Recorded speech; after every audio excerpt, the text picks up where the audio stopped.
মহান মুক্তিযুদ্ধের মৌলভীবাজার জেলার ৬৫টি বধ্যভূমির মধ্যে এটি হলো একটি এবং এই বধ্যভূমিটি অন্যতম। মৌলভীবাজার জেলার শ্রীমঙ্গল উপজেলার সাধারণ জনগণ এবং বিজিবির সহ সম্মিলিতভাবে বধ্যভূমিটি প্রতিষ্ঠিত হয়েছে। এই মুরালের মধ্যে নবপ্রজন্মের প্রতি আহ্বান জানানো হয়েছে যে যারা যারা ১৯৭১ সালে রণাঙ্গনে প্রাণ দিয়েছিলেন এবং যারা এখানে এনে শহীদ করেছিল তাদেরকে এখানে এনে যারা হত্যা করেছিল তাদের স্মৃতি রক্ষার্থে এখানে বধ্যভূমি সৃষ্টি হয়েছে। পাশাপাশি ভাস্কর্য রয়েছে এখানে একটি। এই ভাস্কর্যের মাধ্যমে প্রজন্মকে আহ্বান করা হয়েছে যে মুক্তিযুদ্ধের মাধ্যমে যে দেশ স্বাধীন হয়েছিল সেই মুক্তিযুদ্ধের চেতনাটা কেমন ছিল এবং এই মুক্তিযুদ্ধের চেতনাকে লালিত করে, মুক্তিযুদ্ধের চেতনাকে শানিত করে যারা নতুন প্রজন্ম আছে তাদের প্রতি এই আহ্বান করা হয়েছে। আমাদের পেছনে যে এই স্মৃতিস্তম্ভ এবং এই মুরাল রয়েছে, এই মুরালের মাধ্যমে প্রজন্মের প্রতি প্রজন্ম আহ্বান জানানো হয়েছে যে ১৯৭১ সালের মুক্তিযুদ্ধ চেতনাকে বুকে ধারণ করতে।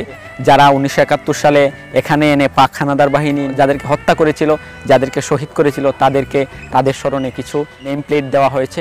আমরা দেখতে পাচ্ছি যে এখানের মধ্যে শহীদ শঙ্কর দেবনাথ, শহীদ মুকিত লস্কর, শহীদ মঈনুদ্দিন থেকে শুরু করে এখানের মধ্যে অনেক যারা এখানের মধ্যে শহীদ হয়েছিলেন তাদের স্মৃতিতে এখানের মধ্যে নেম প্লেট করে রাখা হয়েছে।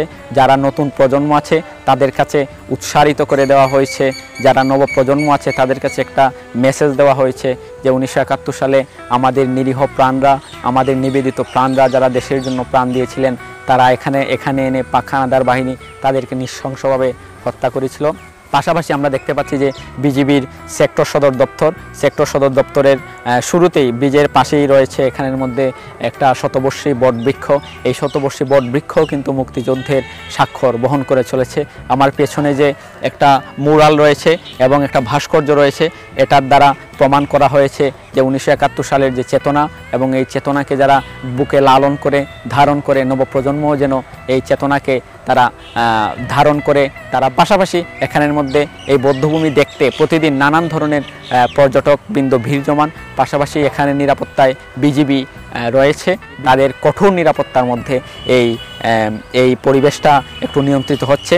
শামসুর রহমান বলেছিলেন যে তোমাকে পাওয়ার জন্য হে স্বাধীনতা, তোমাকে পাওয়ার জন্য আর কতবার দেখতে হবে, আর কতবার ভাসতে হবে রক্তগঙ্গায়, আর কত দেখতে হবে খাণ্ডবদাহন। ঠিক তেমনিভাবে যেভাবে শামসুর রহমান দানবলীলা, পাক হানাদার বাহিনীর ধ্বংসলীলাকে তার কবিতার মাধ্যমে ফুটিয়ে তুলেছেন, তার কবিতার যে প্রতিচিত্র, মূর্তচিত্র আমরা এখানে এনে দেখতে পাই এবং এই বধ্যভূমির মধ্যে আমরা বিভিন্ন স্থানে বিভিন্নভাবে আমরা দেখতে পাচ্ছি। যারা এখানের মধ্যে শহীদ করেছে তাদের পরিবারের প্রতিও যেন সরকার, সমাজ, দেশ আন্তরিক হয়ে তাদেরকে আমরা এগিয়ে নিতে চেষ্টা করি এবং তাদের প্রতি আরও আন্তরিক হই এই আশা ব্যক্ত করছি।